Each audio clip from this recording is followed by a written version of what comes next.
Hello again, Joey here at School of Motion, and welcome to day 28 of 30 days of After Effects. Today's video is going to be pretty cool, and there's going to be a lot of expressions in it, but in the end, what you're gonna end up building is a rig that in many ways resembles mograph from Cinema 4D. Motion graphics artists love mograph because it lets you do stuff like what's going on behind me with not that many keyframes and minimal effort, and it's easy to tweak. In After Effects, there are some plugins that can replicate the mograph module, but actually, this is one of the fastest and easiest ways I know to build animations like this. There's a lot of advantages to doing this way that I'm going to talk about. Now, if you're into making repetitive animations and cool geometric things like this, you're gonna like this video. Don't forget to sign up for a free student account so you can grab the project files and expressions from this lesson, as well as assets from any other lesson on the site. Now, let's hop into After Effects and get started. So this one is pretty cool. This is something that I've started doing a little bit more in After Effects, which is trying to recreate some of the functionality of Cinema 4D inside of it. For those of you that haven't used Cinema 4D very much, there is this big area of Cinema 4D called mograph, which lets you very easily make repeating animation like this. And sometimes I call it cascading animation because it's animation that's simple, right? But it's just offset, right? So if you just look at each piece of this, like these little pink balls that fly out of the center, the animation of each one is very simple, but what makes it cool is they're all offset. And, you know, look at these triangles, these blue kind of triangles. They're offset too, but in a random way. It's not in this like, you know, linear way. So I'm going to show you how to build a system. And I got to warn you, this is an expressions sort of based technique, but it's actually not as complicated as you'd think. And if you're getting into expressions, this is actually a really good technique to try and use as a way to figure out expressions better. So what we're going to do is we're going to make a new comp, and we're just going to call this dot. So first thing we need to do is create some animation that we can then replicate and create this cool cascading animation with. So let's make a circle, and it's very important because of the way this is going to work that we are very precise with where we put things on screen. So I want a circle right smack dab in the middle of the screen. So I'm going to double click on this ellipse tool, and this is a little trick I use because what happens is it will then put an ellipse right in the middle of your frame, right in the middle. And now if I go to the ellipse path and I set the size to 1080 by 1080, now it's a perfect circle, and now I can shrink it down, and now I've got a circle directly in the center, and I know for sure that the anchor point is right in the middle. All right, so let's get rid of the stroke. I don't want a stroke on that. I just want a little circle just like that. So let's just do a simple little animation on this. Let's have it move from the center out to the right somewhere. So let's separate the dimensions, put a keyframe on X. Let's go forward, I don't know, 16 frames and scoot way over here. Easy ease these. And of course, we don't just want to leave it like that. We want to pop in here and we want to add a little character to this. So I'm going to have it overshoot a little bit. Okay, so let's have it overshoot and swing back. Maybe it overshoots back the other way a little bit. And really, we just want something that's going to have a lot of movement to it so that when we start cloning it and offsetting the animation, it'll look really interesting. Okay, let's see what this looks like. Cool. All right, nice little animation there. Beautiful. And then, you know, I don't want the dot to just appear in the middle. I want it to sort of animate on. So let's also animate the scale. And let's just go to, like, I don't know, frame 6, make it 100% there, and at frame 0, it's 0% scaled. We'll ease this, so now it'll sort of scale up as it animates on. Piece of cake. All right, so there's our animation. So here's what we're gonna do. Let's now make a new pre-comp, and let's call this dot mograph. And let's bring that dot animation in there. So what we wanna do is we want to be able to duplicate this a bunch of times, right? And have each one be slightly offset like this, right? And And we want them to sort of create this radial kind of array. And then we want each one to be offset in time a little bit, right? So we can get this cool cascading thing. Now you can do it manually, of course, but that's a pain in the butt. And that's why God created expressions. Or I don't know, someone at Adobe, it wasn't really God. So let's think about this. What are we gonna need in order to make this happen? Well, for one thing, we're going to need an expression to automatically rotate our layers for us so that they are rotated correctly, right? And there's a pretty neat way we're going to do that. On top of that, we're going to need an expression to offset the time of these layers for us, right? And for that, we're going to want to probably be able to set the delay of each layer ourselves. So we're going to want a control to be able to do that. We also may want these things to animate on kind of using a random time offset instead of having, this one be one frame later, this one be one frame later. We may want them to be a little more random and have random timing. And so we may want to be able to also set the total randomness. So the rotation can be set automatically based on how many of these dots there are, right? If there's 2 dots, right, then this one needs to be rotated 180 degrees. If there's 3 dots, well, then this one needs to be rotated 120 degrees, and this one needs to be rotated 240 degrees. So we want to automatically be able to set that stuff. Okay, so here's what we're going to do. We're going to make a null. We're going to call this mograph control. So this will be our controller object, and we don't need it to be visible. We're going to add... In the expression controls, we're going to add a slider control, and we're actually going to add 2 slider controls. So the first slider control is going to be the time offset, and we will have this work in frames. Okay. Then I'm going to duplicate this, and we will have a random time in frames. And I want to be able to set both. So we could have, we could have the animation happen, in a cascading fashion, like counterclockwise or something. But we could also have it be slightly random. I want to have the ability to do both. So first, let's talk about the rotation, all right? So this is going to depend on having one layer that is sort of our reference point. So what I'm going to do is I'm going to duplicate the dot. So now there's 2. I'm going to make the bottom one a different color. And I'm going to call this dot master. Okay. Now this one, I'm going to rename it to .01. Now it is helpful if you put a number on the end, because if you do, when you duplicate this, After Effects will automatically increment the number for you. So that's just like a nice little trick. So we're going to put an expression on the rotation of .1. And what we need that expression to do is figure out how many dots there are total in the scene. Figure out, okay, well, there's 2 dots. So how much do I need to rotate this dot so that it will create a 360-degree circle? All right, so let's talk about how we're going to do this. Here's our expression. Hold Option, click the stopwatch. Now you can enter an expression. So what we first need to know, how many dots are there total in the scene? Okay, now how can we figure that out? Every layer in After Effects has an index. That's this number right here in this column.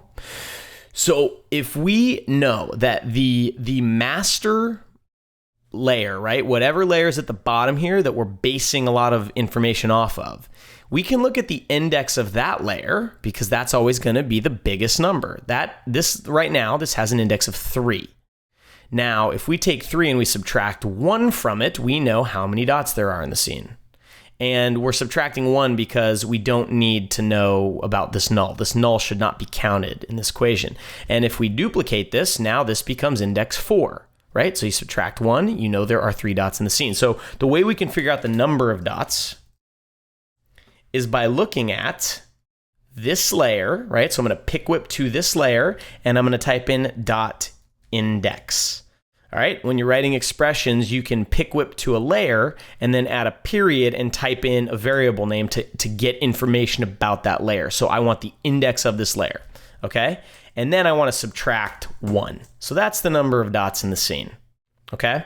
So right now, there are 2 dots in the scene, so the number of dots is going to equal 2. So how much am I going to have to rotate each layer? Well, so my layer rotation is going to equal 360 degrees, which is a full circle, divided by the number of dots. All right, so now we have a variable called layer ROT, layer rotation, which has a value of 180. And if I duplicate this, and now there's 3 dots, this is going to have a value of 120. So this is always going to be how much each layer needs to rotate. Okay, so now what I need to do is figure out how many times do I need to rotate by that amount. What I mean is, if there are 3 dots, well, then this dot needs to rotate 1 times this number, and then the next dot needs to rotate 2 times that number. So I basically need to find out how many dots away from the master dot am I, okay? And the way you can do that is you can subtract the index of the current layer, whatever layer you're on, from the master index. So if you say my index equals, all right, so pick whip to the master, type in dot index, and then subtract the current layer's index. To get this layer's index, all you have to do is type in index, okay? So again, my index is the master layer's index 3 minus my index, which is 2.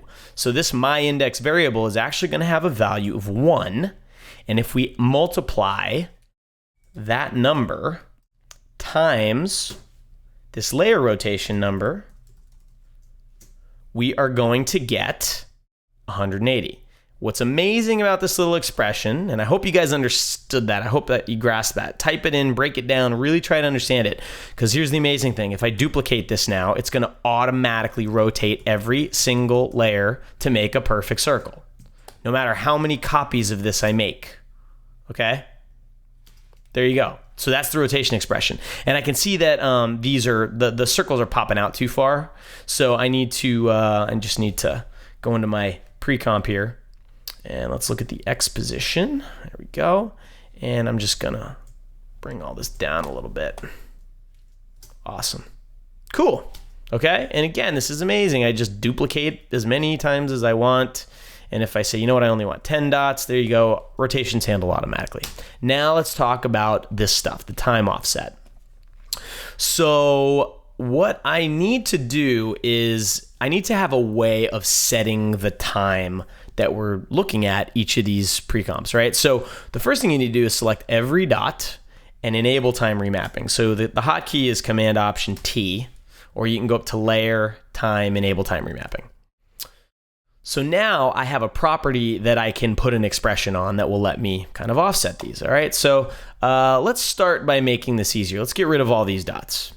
Okay, so here's what we want. We want the time remap of each of our subsequent dots. We're not going to put an expression on the master. Remember, this master is like a reference for us. So we don't really need to have any expressions on that. But what I want to do is I want to look at whatever this time remap value is of the master. And the good thing about a time remap property is that it's automatically going to go up, right? If you don't mess with these keyframes at all, this is going to tell you exactly what time on this layer you're looking at. And so what I could do is I could have this time remap look at this time remap and say, hey, whatever this is set to, I want you to add whatever this time offset is, right? So instead of 314, I want it to be 315. So it'll be 1 frame difference. So here's how we're going to do that, okay? And I'm going to walk you through a couple of steps here. So first we'll put an expression on here. And actually, before I do that, I want to make sure that I open up these sliders on my timeline so that I can pick whip to them. All right, so we're looking at this expression. So first thing I'm going to do is I'm going to say my time offset equals, and I'm going to pick whip to this. And now I need to do something very important. When you are working in an expression in After Effects on anything that relates to time, you are not going to tell this property what frame you would like. You have to actually tell it what second you would like. So I don't want to have to think in seconds up here. I want to say I want this delayed by 2 frames. Well, down here, the number 2 actually equals 2 seconds. So if I want to convert that into frames, I need to divide by the frame rate. So my frame rate is 24, so I'm just going to put divided by 24. Okay, so I'm taking this number, I'm divided by 24, so now my time offset is in seconds. So then all I need to do is say, well, look at this layer, right? So this layer's time remap, and that is the sort of base time. So the base time equals this. Okay. And so then I need to figure out that same variable that we figured out for rotation. If you remember, we needed to figure out the difference between the current index of this layer and the index of the master, so we know how much to multiply that number by, that rotation. Okay, so we're gonna do the same thing with time remap. We're gonna say my index equals, and we're looking at this layer's index and subtracting our index. Okay, so then what we can do is we can say, all right, what I want to do is take the base time and I want to add my index times the time offset. Cool. So what this is doing in sort of English is it's figuring out the time offset, which right now is 0. So let's just set the time offset to 2 frames. Okay, so it's saying the time offset is 2 frames, right? The current time we're looking at here, let me go back to the beginning here so you can actually see that now this is actually offset by 2 frames. Cool. So it's saying, and you can actually see here that now this is 2 frames ahead. So actually what I want to do is set this to -2. There we go. Cool, 2 frames offset. So the time offset is 2 frames. The base time, the current time we're looking at, is 19 frames, okay? And my index is 3 minus 2, so 1. I am the first dot that comes after this master dot. So I want to take my index, which is 1, and I want to multiply it by the offset. So the offset's 2 frames. So that's all we're going to worry about is 2 frames, and I'm going to add that to the base time to get the correct time. And what's great is now if I duplicate this, right? Because we're figuring out the index of this dot and multiplying that times the offset, it's going to automatically, it's going to automatically offset every single dot by 2 frames. Okay?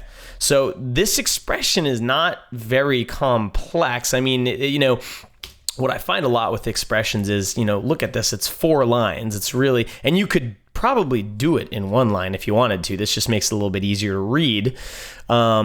It's not knowing the expressions that's hard. It's understanding how to think like a programmer, like figuring out just logically how to make this stuff work. And the more that you absorb, the better your brain's going to get at doing this type of stuff. Cool. All right. And so now we can just duplicate this as many times as we want, and you get your time offset. And it's automatic. And now here is one of the amazing things about this technique. And one of the reasons that it's so powerful is, if you were going to do this manually, right? The absolute smallest amount that you could offset one layer from another layer is 1 frame. What I mean is, if you were just doing this manually like this, you can only have 1 frame. That is the minimum distance you can move something in After Effects, right? So if you wanted all of these things to cascade out like this, and there's 14 dots here, right? If you wanted that to take less than 14 frames, it would be impossible, right? Or you'd have to do it and then pre-comp it and then time remap it.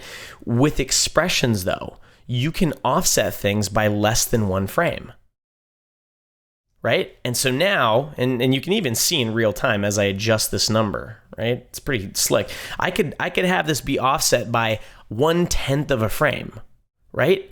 So you get a really tight little spiral like that. And this is something that you honestly are going to have trouble doing if you try to manually move layers around and do it that way. It's just not as easy, but with this little setup, it becomes so simple. Cool. So now we've got the time offset part. So now let's talk about the randomness. So let's set the time offset to 0 so they all pop out at the same time. And let's talk about the randomness now. So randomness in expressions is really powerful, and it lets you create all kinds of cool behavior where you don't even have to think about it. So here's what we're going to do. We are going to hop back into our time remap expression, and we're gonna We're going to add a little space here, and we're going to start working on the random part, okay? And I need to make sure that I can see this slider so that I can actually pick whip to it. So, all right. So what we're going to say is our random time amount, you can name these variables whatever you want, is this, okay? So we're grabbing that value, and remember, we need to divide by 24 because we need this number to be in seconds, okay?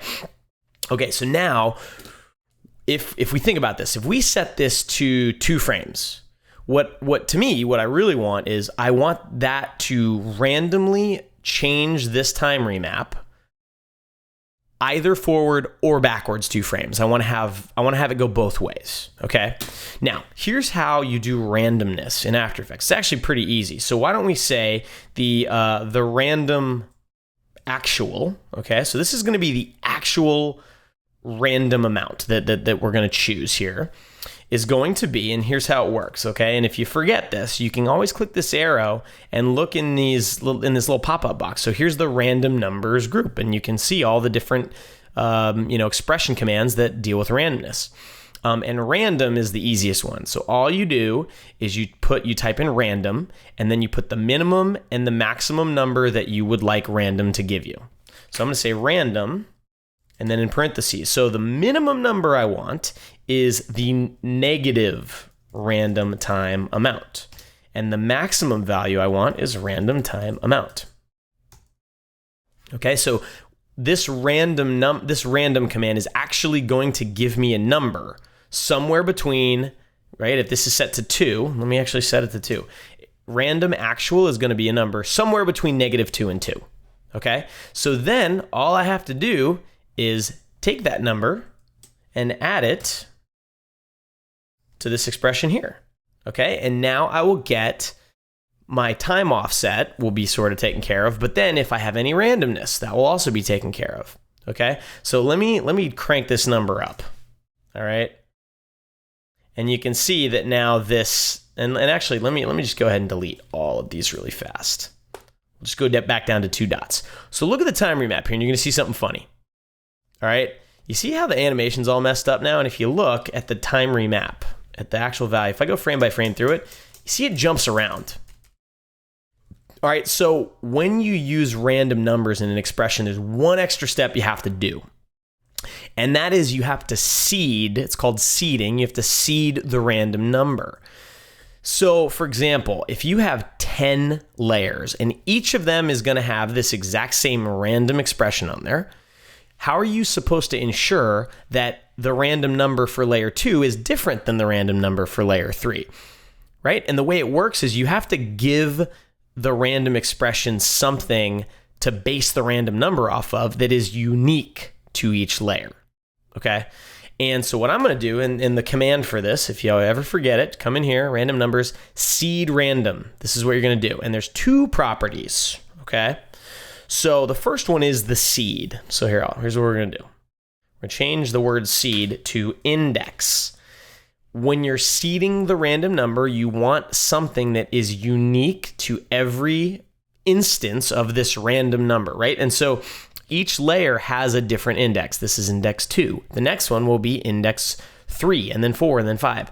So that's going to ensure that this random command gives us a different number for each layer. Now, this is very important. Timeless equals false. By default, the random number will change on every single frame. You don't want that. If you type in true, that sets the timeless variable to true, meaning it picks one number and it sticks with that number. Okay? So now, there you go. Now this is offset by somewhere between -10 and 10 frames. So now if I duplicate this a whole bunch of times, and we play it, there you go. Randomness. Okay? Pretty awesome. And so let me scrub forward here. Now, here's one of the problems that you're going to run into. Because I have this set to 10 frames, that means that some of these are going to actually be set 10 frames before the master. And so even on frame 0, you're already going to see some of this animation. So you could mess with the expressions to fix that. I found it easier, just jump into your pre-comp and just knock this thing forward 10 frames, right? And the way I did that, if you don't know the hotkey, you select the layer, you hold Shift Command, and then Shift Option, and then Shift Option page up or page down. It will nudge your layer forward or backwards 10 frames. So now, there you go. Now you've got complete randomness happening, okay? But if you only wanted a little bit of randomness, but you still wanted these to happen sort of in order, you can do it like that. And so now you can actually control both the sort of linear time offset and also the random time offset. And if you want to stop watching right now, that's the whole trick right there. The beauty of this, okay, is that I can take this dot mograph and put that in its own comp, and I could, put a fill effect on there. And I actually used some of the tricks that I've used in other tutorials to get a nice little 3D look on that, and pick some nice colors for it. And so now I've got this, okay? And what I could do, let me call this final comp 2. So if I duplicate dot mograph and I call this, I don't know, like, I'll show you how I did the cool circle. So this would be circle mograph, okay? And what I want to do is take my take this dot, right, this little animation we made, and I'm going to duplicate it, and I'm going to call it circle. And let's go in here. What I want to do is let me duplicate this dot and go to the beginning here, delete all these keyframes and scale it up to 100. And then I'm going to change the ellipse path to be pretty big, and I'm going to get rid of the fill, and I'm going to turn the stroke up a little bit. And what I want to do is make sure that this circle goes outside of where this little dot is landing. So I'm going to crank this up a little bit, like that. And now I'm going to delete the dot. Okay, and then I can add a little trim paths here. Right, and so now I can just get like a little sweep like this. And so what I could do is I could animate maybe the ellipse path size, and I could also animate the offset of this, and maybe the ending too. So let's go forward 20 frames, and let's put keyframes on all those things we want to keyframe. All right, and then we'll go back to the beginning, and we'll animate the offset so it kind of moves around, and we'll animate the end. And why don't we also animate the start too? Right, so we can have it sort of start and kind of animate around, and I'm going to offset this a little bit. Okay, so you get kind of this, let's see, I don't really like what this is doing yet. Cool, so you've got this interesting little guy, and it's going to end with a nice big chunk of a circle. There we go. Cool, sorry that took so long. I'm really anal when it comes to this kind of stuff.